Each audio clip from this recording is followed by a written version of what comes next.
so excited today to have my fellow arthritis friend and friend in having the same name as a celebrity, Carrie Bradshaw.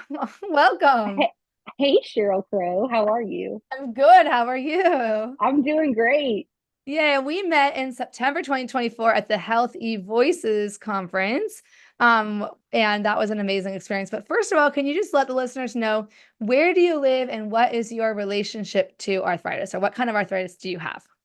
Sure. I live in Houston, Texas. I'm a mom with two kids. I have an interesting story. I don't have rheumatoid arthritis. I had osteoarthritis in my hips.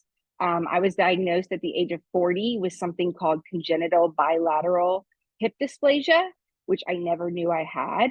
And it's the leading cause of early osteoarthritis in young adults. So after that diagnosis, I was in a lot of pain. I had to undergo two hip replacements the following year. So I am now a bionic woman. Yeah. I mean, and I would, this is something we have not covered on the podcast so far. There have been a couple of people who've had joint replacements, but none from my memory, which my memory is faulty sometimes, but with, from hip dysplasia and resulting osteoarthritis. Can you tell me a little bit about like what led you to get that diagnosis? Like, what were you feeling? What were you doing before that? Because you were pretty active, right? You were running Right. and yeah. Yeah. So my whole life, I played sports. I know, like you, we both played Yeah. soccer. I played through high school. I'm a marathon runner. I'd run Boston Marathon in 2000, the Boston Marathon in 2015. I'd run 10 marathons, probably 50 or 60 half marathons. It's a huge passion. And basically, yeah, like in my late 30s and around 40, I was starting to experience hip pain, mainly in my left hip. And I kind of thought it was normal at first. But it got progressively worse to the point where my leg literally locked up on a run one morning and I couldn't walk home. Yeah, and Wow. I was still like, okay, I thought maybe something was broken. Mm. Um, so fast forward, I went and saw a specialist, and they took some imaging and said, Carrie, did you know you have something called hip dysplasia? And I was like, what is that? I don't know what hip dysplasia is. And they basically, so what hip dysplasia is, I was born with it, congenital hip dysplasia.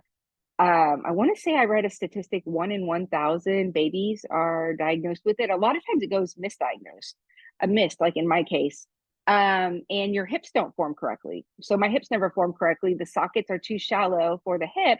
And what happens then over time, their hips, I guess, grind all over each other and it causes arthritis.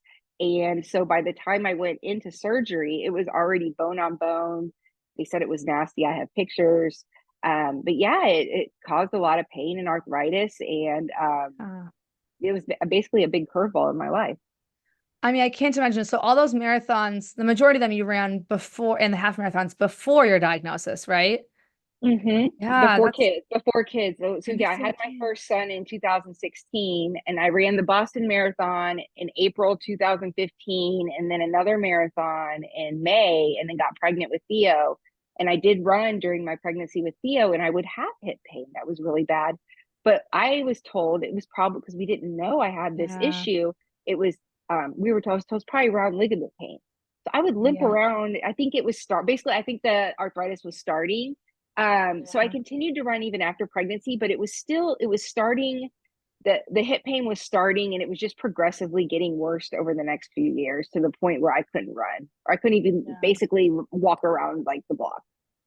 And then what year did you get your diagnosis? It was 2021. 2001. Wow. Okay. I was 40 years old. It was I That's remember right. it was right after school started. It was the morning that when my hip locked up and then I went to the doctor, got into a really good doctor a couple months later.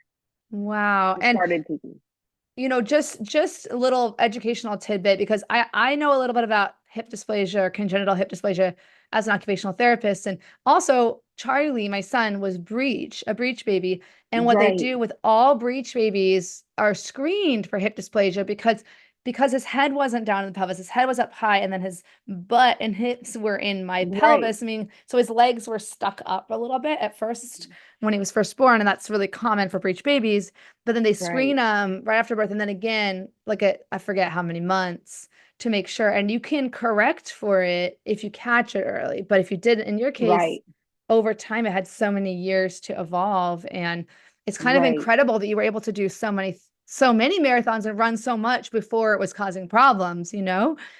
Right. Right. Well, looking back, actually, and I talked to a couple, I saw several doctors. I did have pain. I had a lot of lower back pain Uh, growing up, and I didn't and hit some, like glute and back pain, and I didn't realize this at the time, but it was probably linked to the hips being deformed basically, and my back was having to compensate. I had severe lower back pain, and I would wow. I would get like tight hips and SI, and so I don't know, it went on for years, but I just kind of thought that was normal, par for the course, for running. But yeah, that wasn't until my actual hip locked up that I realized this is in my hip. Something's up with my hip, not my back. So fascinating. Yeah, and I Yeah. remember this is one of these funny memes I've seen online, but it really relates where someone's like, how much pain are you in? Like a guy, I don't know, like a guy in his 30s asks his friend, how much pain are you in right now? And he goes, oh, the usual amount. And then the other friend's like, the usual amount is zero. And they're like, oh, like so many of us who have pain, you Right. used to it. You think that's just normal.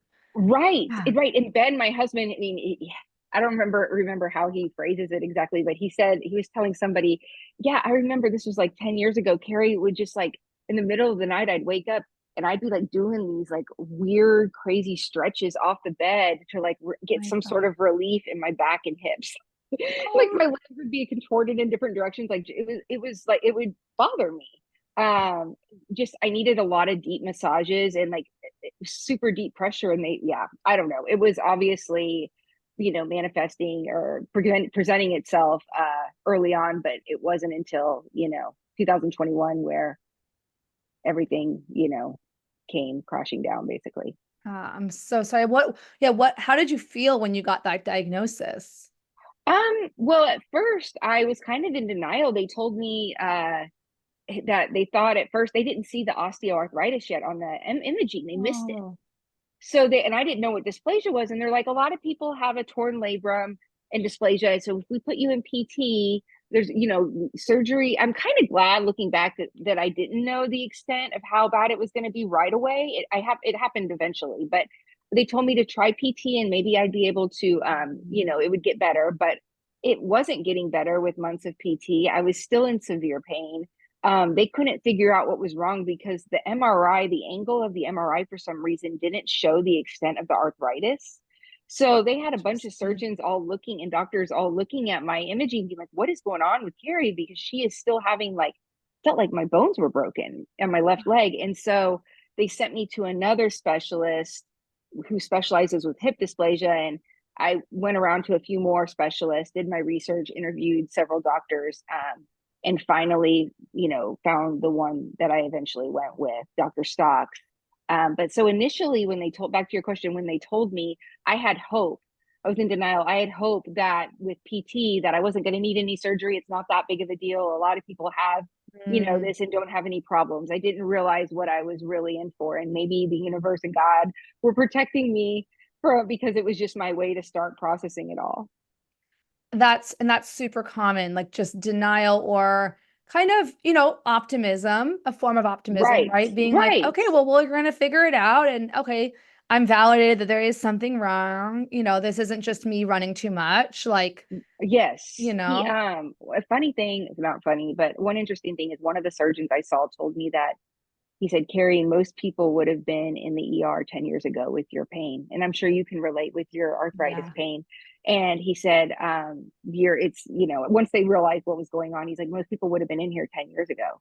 But, we're so used to just putting up with it and thinking it's somewhat normal until like something literally breaks or it's so bad where you Hmm. can't ignore it anymore. So yeah, he thought too, the reason why it didn't come on sooner, because I was an athlete, I had built up the muscles and the strength around my hips and my Yep. back and my glutes. So that was able to sort of protect them. and maybe kind of buy me a little bit of time before, everything that, straw that broke the camel's back that day when everything, I couldn't walk and everything came crashing down. But yeah, Yeah. he said a lot of people probably would have been in there 10 years ago. Yeah. In a way, it's like a testament to the positive impact of exercise to some degree that, Right. people with arthritis are often tired of hearing how important exercise is. It's really important for osteoarthritis and inflammatory arthritis. Like, Right. study after study after study. And when I say inflammatory arthritis, that's like the autoimmune kinds, like Mm-hmm. rheumatoid, Mm-hmm. psoriatic, ankylosing spondylitis. And I think in your case, I would imagine that if you hadn't exercised so much that you may have been presenting into the doctors earlier with a lot more pain, but we'll never know. We'll never know. Right. Well, it's funny too. I keep saying funny, but one thing that's frustrating, and I know you've talked about it before with your diagnosis of arthritis with other guests, is when I found out, like once I found out that I was going to need my hips replaced, and was on that path, so many people, a handful of people would just say, "Oh, it's from your running. You have this from your running." And I'm like, no, it's actually because I was born with this condition. And I couldn't get into it with them. They want to believe what they want to believe, but they were quick to, like, they said, blame it on my running. When really, I think a lot of times in this case, that actually helped protect my, my body and my hips and, let me make it to age 40. Yeah, running does not cause someone to Arthritis. need double hip replacements from osteoarthritis at age 40. Right.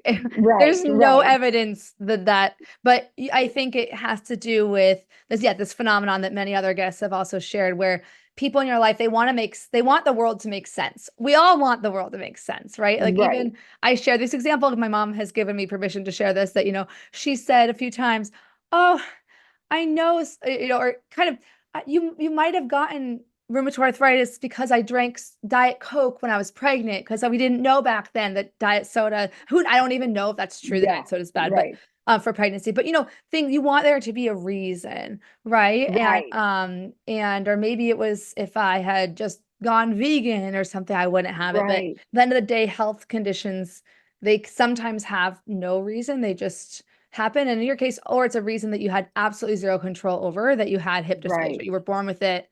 You didn't, Yes. you didn't like fail at trying hard enough not to have it. Like, Right. Right. And I yeah. tried everything I could to try to make it go away. I kept believing there was some miracle. I did something called PRP, which Mm. is a process where they take your blood and spin Oh, it all yes, I've around in like heard a of this. centrifuge and then Yeah. inject it back into your hip or whatever area on your body needs it to help sort of restore the cartilage damage or help. And Mm-hmm. it did buy me like a month or two. I did it twice. It's really expensive, painful, but I was just trying everything I could before I actually went the surgery route.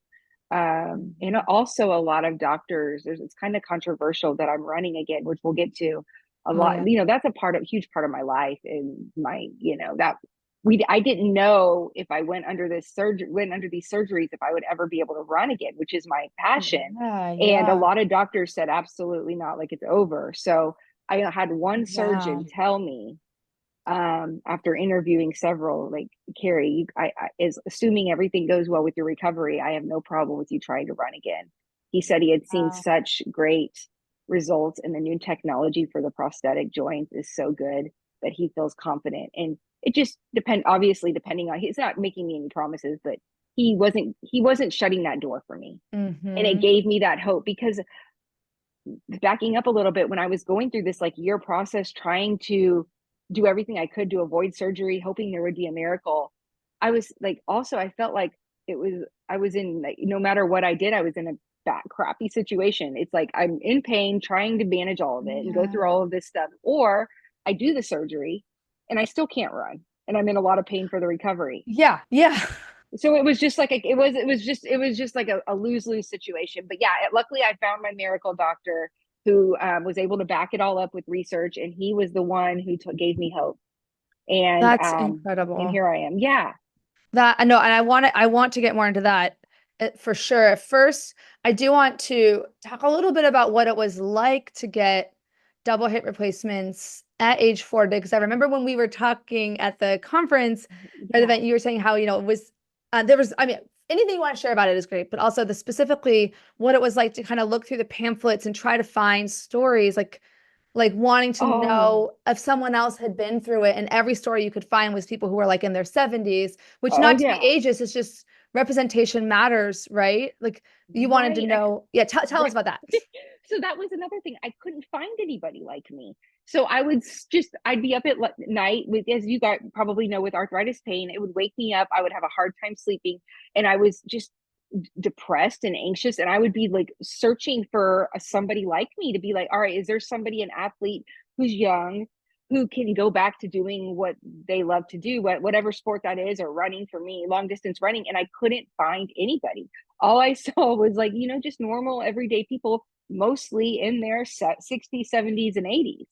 And so when I went in for my pre-op, so when I decided to go through with this, that's a whole other story. But when I finally was ready and was like, I'm okay, I'm doing this. It was a week before, which I'll get into the story about that, what made me decide to go do it. I had to go in for pre-op and at the hospital. And it's kind of funny. I just remember being in there and there were all these like 80-year-olds and me with the joint replacement in the joint replacement area at the orthopedic hospital. And, they were, I felt like so out of place, right? Like here Yeah. I am with the marathon, trying to go back to running marathons. And they're like, what are your goals? What are your goals? We had to talk about what our goals are with the surgery. And, they're like, do you want to go back and play with your grandkids? Do you want to get on the floor and do you want to garden?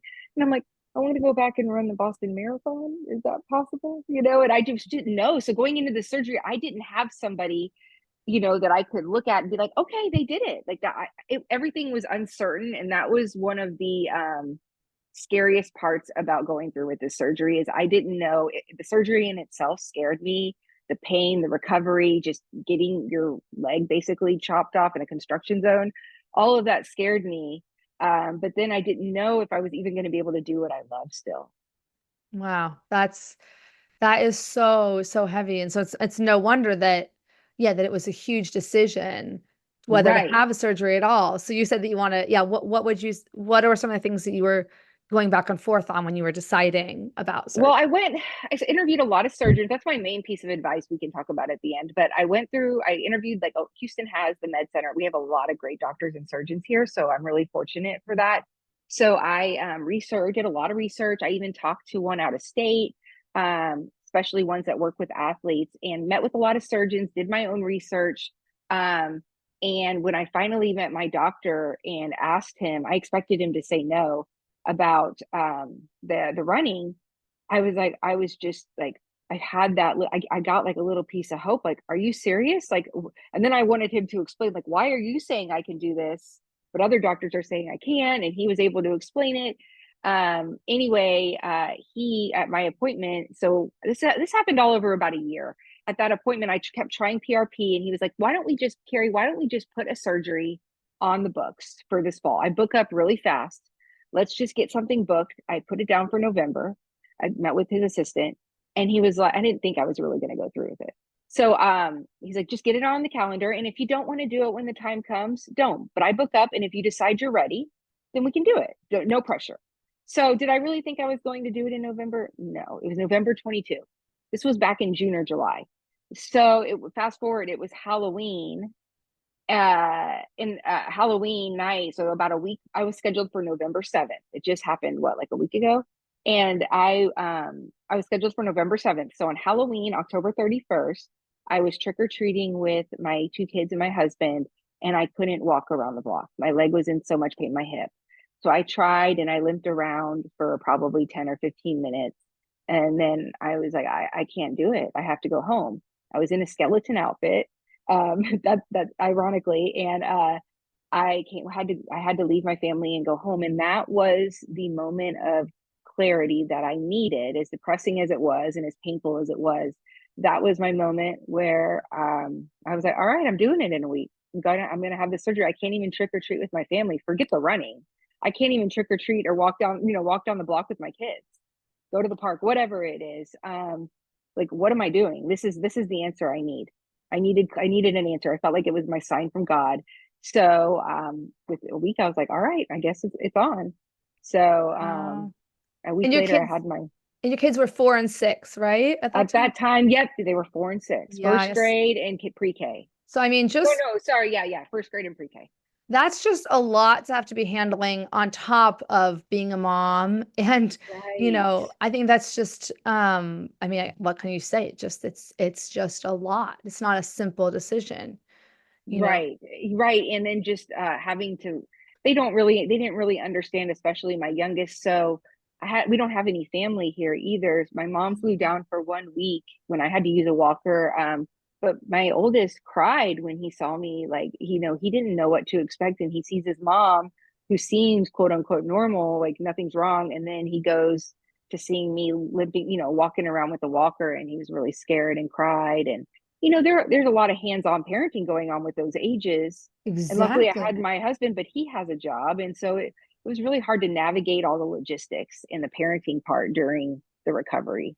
Yeah, I mean, there's this pressure that you feel, at least this is how I felt with I have one child, and I got in a car accident when he was 2.5 on top of like the arthritis stuff. So it was also like a kind of acute injury on top of multiple, chronic things. And you have this urge, at least I do, to tell him, oh, it's gonna be okay, it's gonna be all better. But I also like, for me, sorry not to make this about me, but being like, I also don't want to give him like a false sense of like this Right. life includes problems that are solvable and problems that aren't. And like it includes things that get better and things that don't. Like, and I don't want to say that every owie always gets better because we know it doesn't, right? Right. Unfortunately, that is not how life goes for everyone. So it's just like, how do I keep my commitment to being honest? Like I'm so honest to a fault. I never told him Santa was real. Like from a young age, I'm determined not to say that because to me that's a lying. That's a whole other thing. So I'm like, I'm not Yeah. gonna lie to him. I'll say that Santa's like a superhero. Some people believe he's real. I believe it's a character people dress up as. You can make up your own mind. Okay. So I'm like, I'm not gonna tell you that it's gonna get better. I can't lie to you. But I also Right. like want to say it's probably, I ended up saying it's probably gonna get better. I think it's gonna Yeah. get better. No one knows for Yeah. sure. I don't know. What do you? I understand why you do that. And I do that to an extent too. I mean, my kids still believe in Santa and I'm trying to, but my No. oldest is going to be pissed when he And finds out. I'm not judging Oh, I anyone else's know. choice. That's just my choice. Yeah. No, no, no, no. And I get it because you know what? My oldest, Theo, he is very like logical, very black and white. Once he finds out, I'm surprised right now he's still, but we probably have one more Christmas where he's going to believe. Once he finds out, I'm scared that Theo's going to be so mad at us. He's like, you guys, and he's going to be like, you guys lied to me, so I get why you're doing Yeah. that. You want to build the trust so that Yeah. when something comes up, they can really trust that you know what you're saying. But hopefully, the Santa thing isn't going to do that. But I I mean, remember it's as a kid being yeah, but devastated. it's the same thing. Like probably a better example related to chronic illness would be like, and this is just again, maybe this is like my little like soapbox, but um, when when the doctors tell kids it's not going to hurt, like, Oh and like yeah. you don't know whether it's going to hurt. Like I actually once did that to the dentist when they were saying to my son, it doesn't hurt. It doesn't. When he was getting the X-rays done, I was like, I'm sorry. He said it hurts. Like he doesn't lie. Like please honor the Yeah. fact. I didn't say please honor, but I said something like, I think it does hurt him because he's saying it hurts. He's never lied Right. before to us, like about Good for pain, you. And I was just like, please don't tell him it doesn't hurt when he's saying it does. Like you're telling him that like, what does it tell children if we say that you don't know your body? You don't know Right. what hurts and doesn't? Right. So It's dismissive. I don't know. Sorry. I'm like refraining No, myself. I get it. I get it. But And yeah, yeah, no, I get it. I think that's awesome that you are so open with him about it. but in your case, like, when I had my car accident, there was a standard process of it hurts a lot at the beginning and then your body recovers. It gets better. That with an acute illness or acute injury that happens. And with a hip replacement surgery, there is a typical progression, right? Hmm. Hurts a lot at first, and then you get better and better Hmm. and better. And obviously, as evidenced by you now, 2 years down the line, running and doing all sorts of Right. things, it did get better. So that it is Right. true that it gets better sometimes. At first you were saying, back to your story, back to you, that your kids were like, it's so true that kids are like freaked out by like medical Right. stuff, sometimes like equipment or bandages or whatever. And they do habituate to it, though. I will say most of the time they do habituate or get used to it over time, just throwing it out there. But like, there's lots of people out there who are, power wheelchair users who have little kids. And yeah, at first the kids are just like interested and intrigued and confused.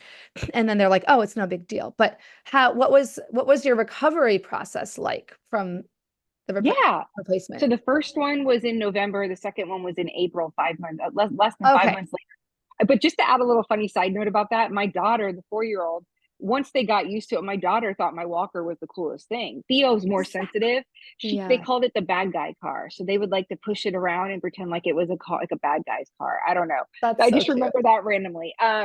What was my recovery like? I mean, it was the first one was great. I basically the doctor told me for a hip replacement, the full recovery is 18 months to 2 years for your body to completely heal Oh. inflammation, because basically that prosthetic has to fuse to your bone, the Mm, metal. But I was feeling better after what, 6 months. I was pretty much in the clear. wow. But you have a protocol, like for the first 6 weeks, there's you have restrictions like the way you sleep, you can't bend in certain angles, because what Yeah. you risk is it going out of socket. And that's Hmm. a bad thing. So it's really painful. You have really strict restrictions or restrictions the first 6 weeks. And I had the posterior method, which is a little bit of a longer recovery than the other method that goes through Yeah. the front. And then after 12 weeks, so once you get to 6 weeks, you can sleep on your side, on your stomach. You have some restrictions are lifted, but once you get to 12 weeks, then you can start jogging, he told me. And I'm still doing PT. And then once you get to 6 months, he said I could, because he knew my goals, what my ultimate goals were, to train again for a marathon, not, go play on the floor with my kids necessarily. That too, but you know what I Of mean. course you want, yeah. Yeah. So Yeah. 6 months, he said, okay, we did our checkup again. He took the x-rays and he was like, all right, now you can start, training a little bit harder, because he said, the first 6 months, it's really crucial for the prosthetic joint to fuse to the bone, because they Mm, basically cut your femur and then it's a construction zone. They drill the titanium stem into your femur. So it all has to fuse together. yeah. And you don't want to compromise that healing and that fusion. No, you So don't want to recovery, rush the healing. yeah, Yeah. recovery was hard because I'm a mom with 2 kids, and my husband has like a really demanding job where he doesn't get to work from home, and we don't have family here. So it was really hard being able to take care of those responsibilities. When I had my mom here for the first week, it was kind of nice. I was like, this is kind of great. I get to hang out here. I'm like, watch my movies. It was Yeah. painful, but I was like, I'm kind of taking it as like a little vacation, kind of like when you're in labor for the day or Oof. so before you go into labor. I'm like, this is great, man. Nobody's bothering me. I You're can just so tough. I love it. so anyway, but yeah, the hardest part was just navigating it with the kids. And yeah, there was a lot of pain. But the second time I had it done, so fast forward Hmm. 5 months, um, when I had the second one done, I had a more complicated recovery because the hip flexor tendon, um, just that's also, I found out, can happen after hip surgeries. The nurse described it as the tendon got pissed off, and so it Oh. was tightened and like it had tendonitis, and I was in so much pain. It was Oh. to get out of bed or anything. And so, because it felt like my whole leg was spasming, my husband would have to carry me. Oh my And I goodness. still, it was extremely pain, like crying. I thought something was broken with the hip replacement. I remember one night calling the emergency helpline at the hospital and being like, something's wrong. Do I need to come in? Like, I am in so much pain, like crying. And my doctor called me and he said, I'm looking at your x-rays. I think it's the tendon. This can happen. So fast forward, I had a couple relapses with the tendon, but it still bothers me a little bit to this day, that tendon. But overall, like as far as pain goes, it's amazing. Like I don't Wow. have the pain aside from that little bit of that tendon pinching. But yeah, the recoveries were great. I mean, it was, I couldn't walk for 7 weeks. Yeah. So But how it's been right. did you have home health, like home visits from PT and an OT to help you navigate any of this? No, What I the stayed heck? in the hospital for 2 or 3 nights, and they did PT there and had the nurses come. But when I Well, got home, see, I stayed when both my parents had their hips replaced, they had home health, like, oh, sorry, home health nurse and then maybe physical therapist. So physical therapy probably. yeah, but I wonder whether because you're younger, they didn't. think that you needed it, but it's just such a shame that you had to navigate this all on your own. That's one of my other soapboxes because I'm like, Yeah, that OT was the could, hardest part. yeah, Yeah, well, so I stayed, usually people don't stay in the hospital as long as yeah. I did.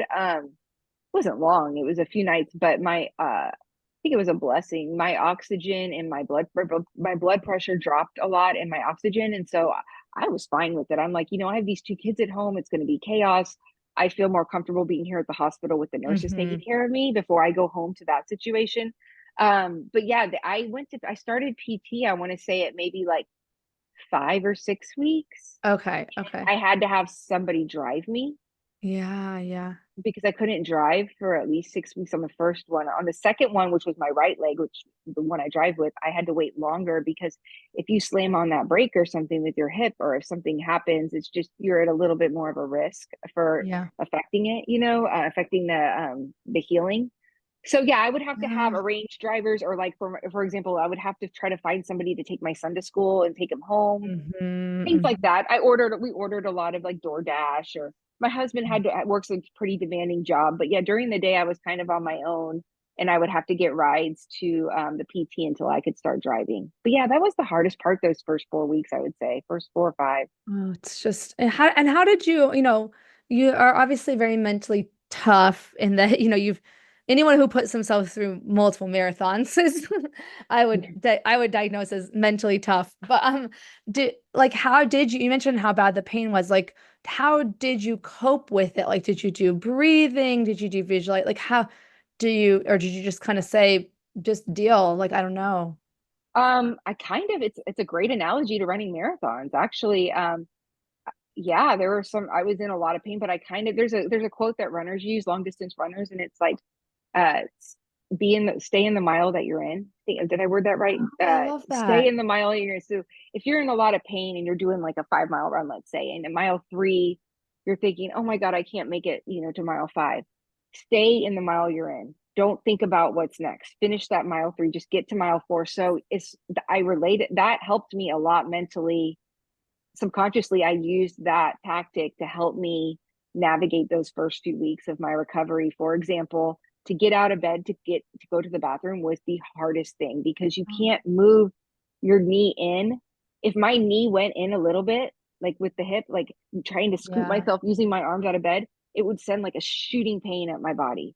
It's my body protecting me because it doesn't want to go out of socket. You don't want it to go Yes, out of socket. yes. So basically every step every day was like, okay, just this is the mile you're in, or I guess every 6 hours was the mile. Stay in this mile, get through Mhm. it, and day by day. And then it got into week by week, but mostly day by day. And that's how I did it. I tried not to think too far ahead and did what I was supposed to do or could do for the day that I was in. But And some days were way harder than others. that's such a good analogy though, because I think like one thing that my therapist pointed out to me, because I didn't realize I had anxiety, I thought I was just really good at worrying. Like I'm Me good at too. and when I worry I'm enough, great at it. I stop bad things from happening. She's like, "Do you though?" And I'm like, no. Oh, but the thing is, it's like anxiety is always about all the things that could happen. It's about or mine is about the future, and so you're in moment, you're at 1 a.m. and you're in pain, you're trying to go to the bathroom, and you're like, well, how am I going to help my kids this morning? How am I going to do this? How am I going to do that? That's just causing more suffering versus Right. saying, what's my job? Sometimes that's kind of a mantra I say, like, what's my job right now? Like Right. it's kind of like a reorient yourself to the present moment. And we say things like mindfulness. Sometimes people think it sounds so like pie in the sky, like I'm peaceful, Right. mindful, meditating on a mountain. No, like Right. mindfulness is literally what you're saying, like being in the present Right. moment, right? Yeah, and I kind of another quote too is I try to tell myself when I'm overwhelmed, it's just like everyday stuff is do the next best thing. Yes. Right? Stay in the mile that you're in. Don't get me wrong, I fail at doing this a lot, but Yeah. sometimes it works for me. A lot of times in this Attempt. hip, Yeah. right? Or like I was behind the scenes even though I wasn't physically able, like I couldn't the kids would come down and visit me in the morning, but they had to be very gentle, because Mhm. if my leg moves in the wrong direction, it's very everything was healing or very sensitive. There was a lot of trauma. But I still being the mom, we're the moms and the type A. I was still like coordinating, even though I wasn't physically driving them, I was still coordinating and sending messages to my husband Yeah. or whoever, to friends, making sure they were taken care of. Clothes Hmm. were laid out, and it was, I felt like I still had to run the ship. I was just doing it from my bed I love that. And and I on want, pain drugs. yeah. Well, and I think it's many people who have young kids who end up getting a health condition, whether they had it, like I had, rheumatoid arthritis pre-pregnancy, or whether they get it after. A common trend, a common thing I've heard parents say is that my child learned, like, not to say toxic positivity, but my child learned some degree of empathy and compassion from seeing me need help. And it also kind of reinforce, or it can help them forge an identity of like, or in our family, we are helpful. Like, can you help me with Right, this? Like, it's not the parenting relationship. Like, there's a spectrum between, like, I'm not gonna like saying that the child is becoming like parentified and that they're responsible for like, right, taking care of the parent all the time, but like, we're human right, beings in a social society, and like they can help us sometimes too. It's not all about them. right, So right. And no, I think there was a good, I mean, there were a lot of positives that came out of it. I mean, that's a whole nother thing. I feel like I've said this before and I truly mean it, that as traumatic and depressing and all the lows and the trenches that my family and I went through before and during and after the surgeries, I feel like I've gained more than I've lost now that I'm on the other side. mhm. My kids, yeah, that was a little bit traumatic for them to see that, and knowing their mom was hurting or was in the hospital, but they see, I love that it motivates me too with my running, that they see me now overcoming that setback. And it's Mhm. a good lesson for them, that there are going to, whatever your setback is in life, maybe rheumatoid arthritis, it may be a hip replacement, a Mhm. broken leg, who knows, a learning disability, whatever, that everybody's going to have something, you're going to have challenges in life. I like modeling that you can get to the other side and get through it. Yeah. Yeah, that's true. That's true for things like this that have like a solution. Like Right, like that right, there's a right. surgery that works. There's like another skill to learn of like sometimes we try our hardest and our bodies aren't cooperating, and when we can find other ways to enjoy life. Like maybe I know some people listening, if maybe they have, let's say, like severe rheumatoid arthritis where it's just to the point where there just aren't any treatments that are working for them. And maybe even if you used to be a runner, there's a process where you like mourn the loss of that, Right, but then discover something else. Like, this is the life we right, have. So what can we do? Maybe there's a new hobby, right. a new something else that brought you joy, like maybe singing or music or something. And that's also good for people to say, okay, well, we can pivot. But I'm curious. Mm, I know people listening are going to be like, wait a minute. Okay, so we learned about the surgery. We know that we learned about the immediate, 6 weeks, 6 months. How did you get from then the 6 months post surgery to now where you're able to do these half marathons? Um, Yeah, and slowly I took it. I listened to my doctor and my PT. Yeah, so at 6 months, 6 months is the main clearance point, but keep in mind 18 months to 2 years is the full, yeah, where, because I make the analogy, and maybe you can help me think of a better one. I'm like, your body basically is adjusting to two new siblings, your home, right? yeah. Because you got your old ones cut out. And so you'd be surprised, like, even though my hips now, I have these metal awesome hips, my feet and my shins your whole walking gait and running gait changes. So there were a lot of months where my shins would hurt or my feet or random aches because Hey, everything's changing your whole gait. that's so true. I don't know I'm trying to remember what it felt like before I kind of learned all the complexities of human anatomy in my OT program. But yeah, it's like every single thing you do with your body from actually from before you're born, in the womb, like we're talking about with hip dysplasia, Yeah, yeah, breech babies, but let's say from when you're born onward, that your brain is developing a map of where your body parts are in space. That's called proprioception. Your vestibular system is figuring out your sense of balance, and it's also your brain, your motor cortex and your sensory cortex are developing a sense of like where your body part, what right, happens when I do this, how much pressure do I apply. That's why babies are often like they're trying to reach for something and they overreach or they underreach. And then so you right. have this lifetime, your brain has these like very highly developed maps of where your body parts are. And all of a sudden now you introduced this new thing. You're like, Yeah, oh, actually, and it doesn't have that metal part in your body, it doesn't contain within it nerves, right? Right. And everything, the nerves and the everything around it are having to adjust and your brain has to make a new map in the same way that somebody with but yeah, prosthetic, you know, um, Anything. well, now prosthetics are become, there's like smart ones now that actually do communicate to your brain. But yeah, point being, Oh, okay. yes. Yeah, you had to your brain had to remap your body in a way. That's kind of like the way Yes. I would see it. Your brain had to like reconnect to your body and Right. your muscles and tendons and joints, which had developed around not only your pre-surgery body, but the fact that you did have hip dysplasia, which is then quote unquote, like it's an abnormal, it's not the way the human body is ideally balanced, right? There's like a Right. balance that has evolved over time as humans went from like quadruped, to like bipedal people. And so Right. your body had compensated and adapted for the old way, and now it has to develop a new way. And so, yeah, I don't, Right. Like honestly, my I low, didn't think yeah. about, that's me not thinking about it, Well, how that would yeah, like affect your running. Yeah, of course it did. Yeah. so my lower back issue since I was a kid, that would turn looking back that maybe I had some lower back issues, but looking back now, it's like, oh, that was because it was compensating. My back had to take over because my hips didn't work right, and so I did still have back, everything still had to adjust after the surgeries, and there was pain in a lot of areas. And that you have to be, yeah, but now fast forward, I'll go back to, how I am where I am now, but my lower back pain, I mean, I still have some, but it's essentially like gone. I don't want to say gone completely, but pretty much gone because Mm. now that I've strengthened everything and I have these hips that are working, it took the pressure off my back. The other Wow. muscles and joints are working correctly. So it's amazing. And it's one of those things where it's not like it happened overnight, like severe back Yeah. pain.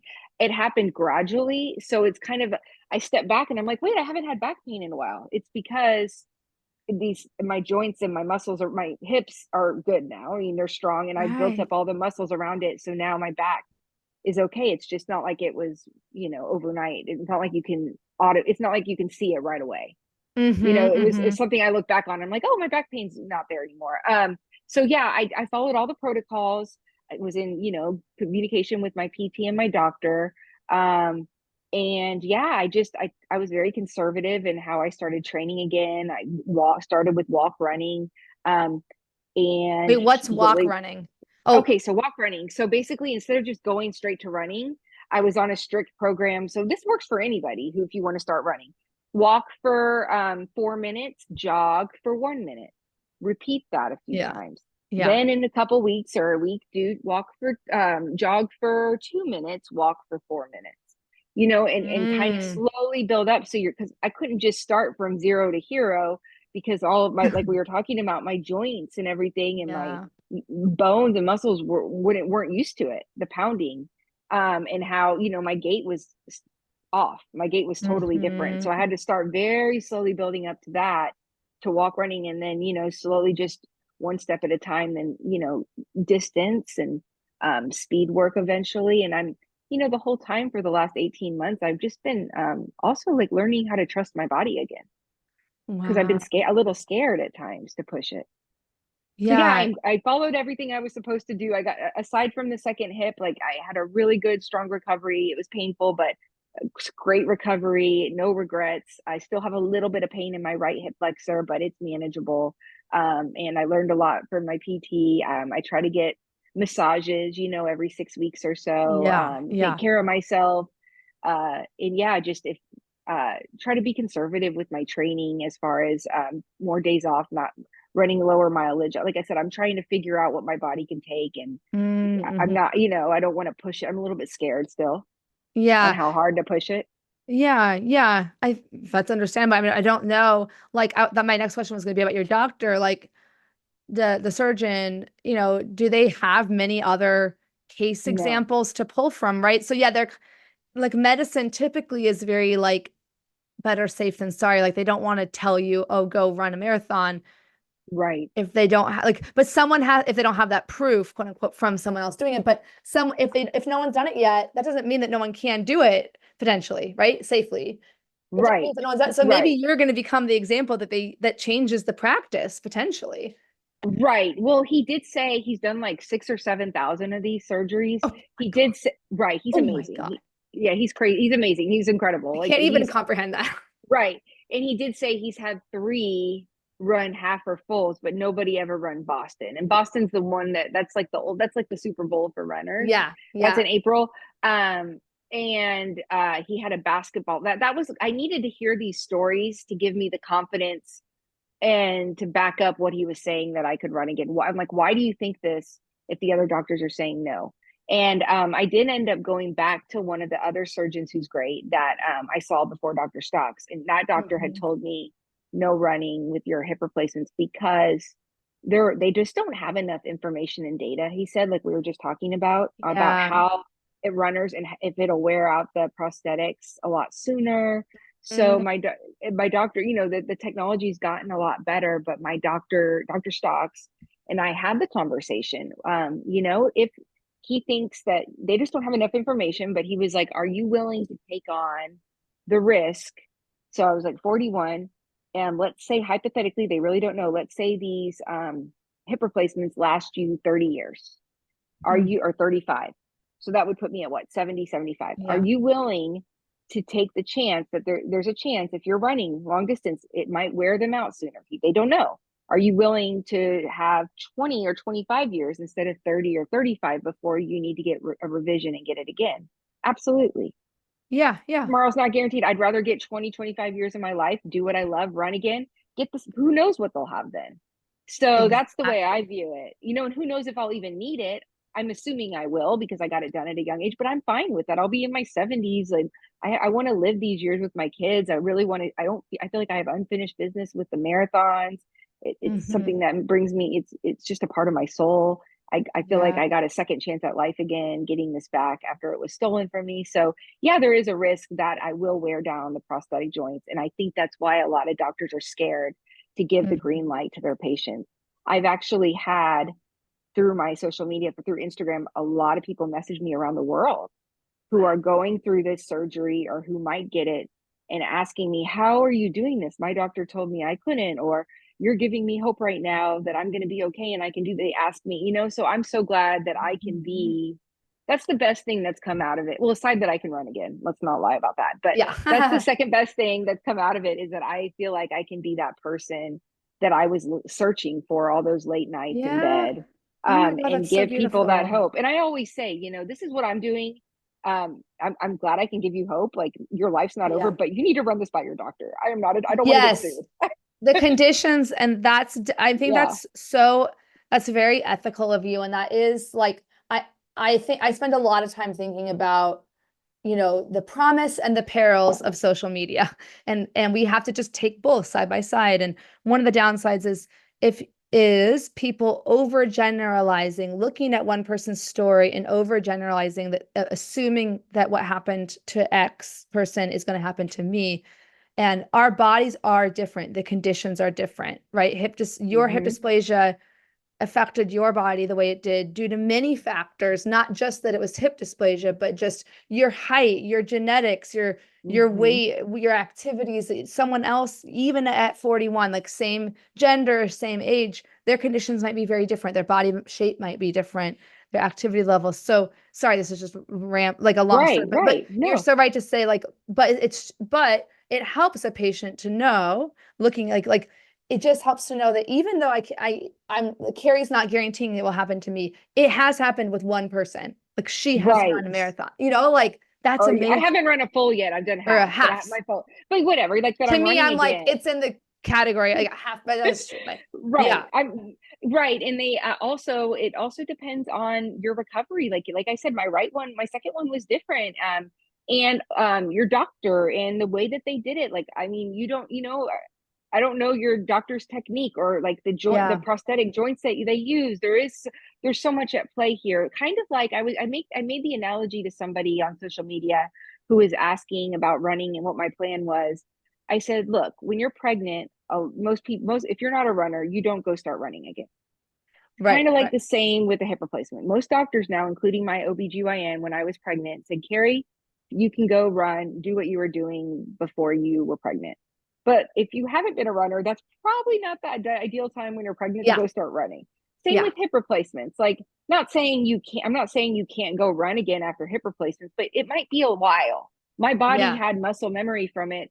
So that's why I maybe was able to do it a little bit sooner than other people might be able to, because I had that experience. It was not like I'm going, like we said, from zero to hero. Yeah, yeah. No, yeah, you said zero to hero. I love that. That's what the Yeah, movie, the yeah. Hercules movie, Zero to Is that Hero. where it's from? I just love Yeah. that quote. I didn't know where Zero it to was from. hero and no Uh, turning back. okay, Yeah. you're gonna have to link that. Okay, link that. I need to hear Yeah. that now. But yeah, It's a, no, yeah, yeah. that's so I was gonna great. say too, though, that like people that have messaged, one lady, you'll just find this interesting. Like one lady from, these are from all over the world. This one lady, I think she might be in Afghanistan. I can't remember now. She's over on the other side of the world, and she was like really down. She was like, my doctor told me I can't even like sit down or lay on the beach, or I can't sit in the bathtub with my hip replacements. And I'm like, wait, are Forever? you in the Oh, yeah, and I go, are you in like the initial 6 weeks, like with the restrictions? Because yeah, you can't like move in certain angles while it's healing. No, he said forever. I'm like, um, why? Like I didn't want to make her feel bad. And so yeah. I was like, well, I'm confused why. And I just don't know if some of doctors and other, every doctor maybe has Yeah, different yeah. training, don't aren't as informed with the newest research, or I don't know what kind of hip replacement or joint, brand Yeah. she has, but I just thought that was interesting. And then I have other people who said this one man in England who's awesome. We text a lot. We message each other a lot. Yeah. We cheered for each other. He said he started running again, slowly, like a couple miles, and he started having severe, I think it was Achilles or shin splints. So he had to stop again. Going back to what we said, your body, even though your hips may be feeling fine, your body's still recovering everything. Yeah.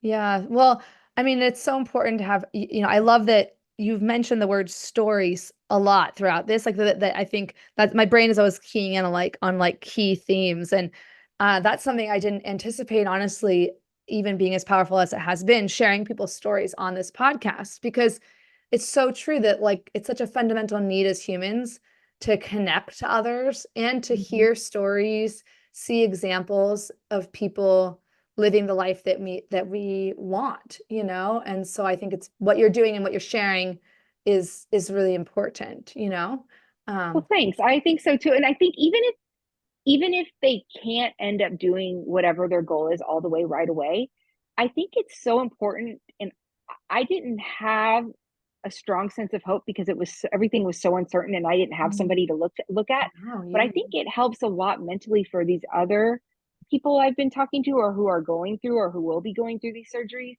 to Hmm. have that glimmer of hope and to see Yeah. somebody Yeah. thriving. Because I feel like going into surgery, it's so scary. To have that confidence and that hope, I just feel like that's such a powerful asset to have going under any surgery, I you love it. know? Yep. Yep. 100%. There's so much interesting research on mindset and our Absolutely. mental well-being and how that affects our pain levels. But just time wise, we're both busy moms. And I Has know it I already want been like an hour? yeah, well, yeah, but we have a little, I think we have a little bit more, Okay, okay, yeah, just to do okay. some rapid fire questions. You gave so many great words of wisdom. I mean, I think, would you add anything to in terms of giving away words of wisdom for someone newly diagnosed, either with hip dysplasia or like Right. osteoarthritis? I loved your thought of, stay in the mile you're in. Is there anything else you would say? Yeah. So my main pieces of advice are, if you're having hip pain, do your research, find not only Mhm. one doctor, interview a few, um, ask questions, bring in your questions. Then, if you do proceed with whatever your plan is, if you want to try Mhm. PT, find your care team. Find your surgeon, your doctor, your PT, your support team, friends, family. If and when you're ready, like I was, to go through with a hip replacement or a joint replacement, like I said, interview your doctors and then make your plan, and ask a lot of questions, and yeah, go through it, have your plan, have your PT, have your whole care team ready, have your support team ready, and take it, like I said, a day and a week at a time. Stay in the mile, do your PT. Don't get overwhelmed about, how am I going to be able to do this in 3 weeks. Stay in the day and the week that you're in, and just stick to those little goals. I think that's so brilliant. I'm going to be saying that to myself too. Do you have, I mean, this is redundant potentially, but do you have another favorite mantra or inspirational saying? I have a lot. Yeah. I had to research a lot for that. Like I wanted a lot for myself. The Yeah. setback is, or sorry, the comeback is always greater than the setback. Oh, I love I like that. that one. I think I posted that when I posted my first surgery picture. I thought that one was so powerful, and it was like it's so much sweeter. The comeback is so much sweeter than the setback. I love that. And it makes everything, like, I was a runner and I always, I never had some huge injury like this that I had to come back from, but now that I'm getting like my second chance, like it's the second chapter of my running life, Mhm. everything's just so special and meaningful. It's like getting something stolen from you, thinking you'll never get it back, and then you get it back again. It just makes every moment so much more special with these races, and like going to Boston, everything is just magnified. And yeah, it feels like the biggest gift ever, and I would have taken it for granted more if I had not gone through this, and it's made me stronger. 1,000%. I really feel that way. I mean, my happy place is swing dancing, and I I do love, know. yeah. And so I love soccer too, and I just have, for many other reasons, I'm not playing right now, um, but I have been re-engaging with the swing community, swing dancing community, jazz dancing community lately, and this year, and it's so true what you said. Even though I had rheumatoid arthritis when I started swing dancing, but it was really controlled with medication. Right, So physically, I wasn't feeling a lot of impacts. I was feeling the impacts in other ways, like financial and insurance and navigating right, this or that, right. job accommodations and stuff. But I still took my body for, I didn't realize I was taking my body for granted until then. I've been through a lot worse kind of body stuff in the last health things in the last 10 years, and that I'm now back to where I feel comfortable dancing again. And I literally wanted to cry, like going to like a live jazz band the other night and dancing with my husband, just Awesome. being like, I, I mean, I think COVID swirls in there too, where it's like Right, we kind of were shielding for a while. And so we were like, also like took things for granted in that sense too, like right. prior to COVID. So I just so resonate with that, like that it truly makes you feel when you've been through something really hard and you can't do the activity that you love, it makes it so much better when you're able to do it again. Absolutely. And I was going to say, remember at Healthy Voices and a month ago at Princeton, you did your dance up there. Yes, It was fantastic. I it was loved it. so fun. My What was little that? yellow basket. I'll have to put Oh that. my God. I still You haven't have uploaded that. I just due to Okay. disorganization. So You have got to do that this week. You've yes, got I to will. post it. Okay. That was amazing. That was amazing. Thank you. Thank you. Yeah. And do you have a favorite arthritis gadget or tool in your toolbox? Yeah, for the massaging, a lacrosse ball. I like to, that mine's a little bit different than y'all's. When Yeah. a lacrosse ball, I roll out like my calves and my glutes on that. Try to keep my muscles around my hips loose. A foam Nice. roller. These are more for running though. But no, no, Uh, but those a yeah, roller can help a lot with loosening up the tissues around right. I'd too. be happy to ever do a video with you and show some people, with rheumatoid or osteoarthritis, some activities or some physical like things with the foam roller, or like getting some of loosening mobility Yeah. exercises, and Yeah. fascia release techniques. But Oh, yeah, that helps a lot. that is The so cool. mobility and the foam roller and the lacrosse ball massages, like I said, and staying hydrated. Oh my gosh. I Yeah. think that for all of us, right? Rheumatoid, Mhm. everything. I've electrolytes and water. I need to do a better job about it. I got these big old cups that I put the water in, and I've been using a new electrolyte powder that I love called Element, and I Oh, love it. okay. I use liquid IV, but I know it's just like a lot of Oh sugar. Yeah. no, but I love the pina colada liquid IV too. Yes. Yeah. But you got to try the watermelon Element, and just staying hydrated. I think that, in getting enough sleep. Like, I don't have anything necessarily physical. Mine is taking care of yourself. Yeah.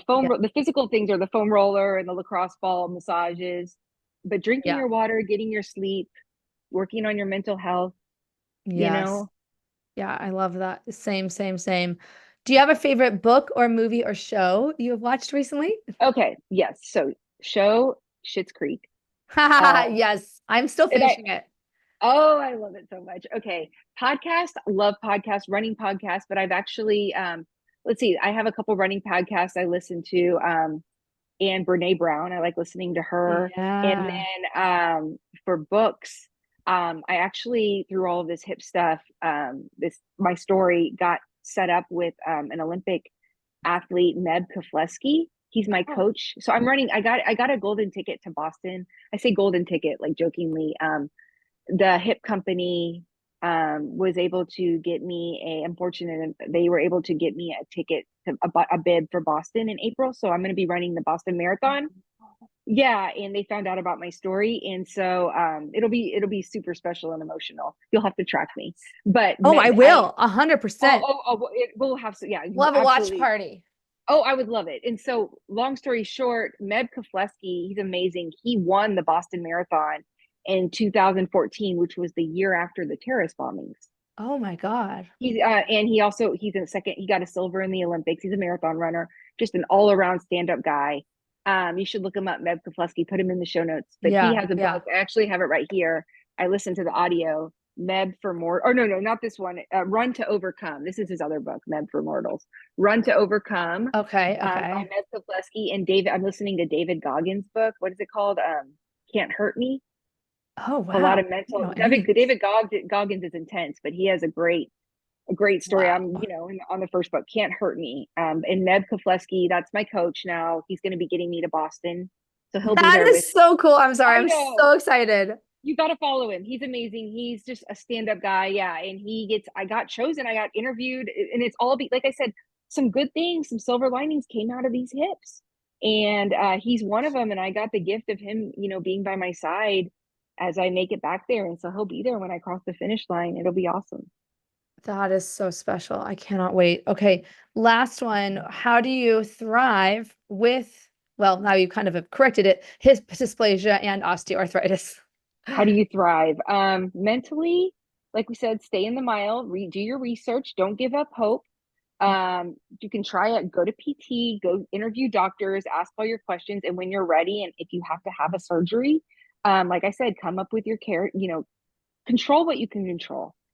Do ask your questions, find your doctor you're comfortable with, put together your care team and your support team and take it day at a time. Do the best that you can every day. The little challenges that you have, make it to that, get through Mhm. every day. So that's how you thrive. And then it's compounding, one day turns into a week, turns into another week, then a month. And here we are 18 months later, and I'm training for the marathon. That's it. That's so, I love it. I love it. It really is. I think that control what you can and accept the rest, that like kind of serenity prayer, that seems to be kind of a theme in all these interviews and episodes I've done. I think it's you can't hear it enough times. You know what I mean? That Well, yeah, and I just want to say I'm not perfect at that. Like when I was going yeah. through all of this, I'm on the other side now. So, but when I was going through this, it was a couple of years, 2 or 3 years of going through the early stages, being in it, and the uncertainty, and then getting out of it and the recovery. This truly tested me and my faith and my family. We went through a lot, so it's not like it's like do this and you'll be fine. I mean, you are going to go through some hard times. That's part of the journey. But just know that the good days are around the corner. I love that. And you mentioned a few times your social media. Where can people find you online? Okay, so I am on Instagram, and my little name is well, my name is Carrie Bradshaw, but my Instagram handle is Bionic Runner Babe. Yes, I love it. It's very memorable, so it's perfect. Yeah. Yeah, and I'm sort of sharing my journey. I'm figuring it all out. I wasn't really big on social media until I started making my comeback, so I'm figuring it all out, and basically I'm just sort of sharing my journey as I the ups and the downs as I get back to with my training and getting back to Boston and life. No, you're amazing. Thank you so much. Thank you No, thank you, Cheryl, for for this. having me. I loved meeting you at Healthy Voices. You were just such a like breath of fresh air. Oh, it was like we were like kindred spirits immediately. We Right? are, Just we like are Anne of really Green good. Gables and Diane. Yes, in our little video, I love our videos. Yes, Yeah. awesome. Oh yeah, I'll put those in the show notes too. If you see me looking down, I'm always just like adding things to the show notes as we're talking. So our oh But yeah, I do healthy think we voice. need to say that like at Healthy Voice. So we were at this Healthy Voice. I don't know if you've talked about it a lot. Yeah. We were at the Healthy Voices conference in Princeton, for your Mhm. listeners with Johnson and Johnson, where they brought together health advocates from all over like Yeah, it was the amazing. world and different areas, from diabetes, Mhm. cancer, heart, arthritis, and they were all laughing. I mean, Cheryl Crow and Carrie Bradshaw were famous there I know. because they were like, "There's a Cheryl Crow and a Carrie Bradshaw at our conference." So we got together and like put together these little fun reels, and It we was just so like connected right away. It was fun. yeah, yeah. I'm so happy to have met you. And again, one of these silver linings of having Right. chronic illnesses, meeting other people who redefining what thriving looks like. Um, Right. yeah, so awesome. Well, Yeah. thank No, you so you were much. awesome. Hopefully everyone will follow you, and maybe we'll do another episode after Boston. I would love to. And if you ever need any advice, or any of your followers do, about, getting through, like, Yeah. some tips to manage the pain, let me know. Awesome. You're awesome. Okay, well, we'll You talk to you too. later. Bye bye for now. Okay. Bye, Cheryl Crow. Bye. Bye, Carrie Bradshaw.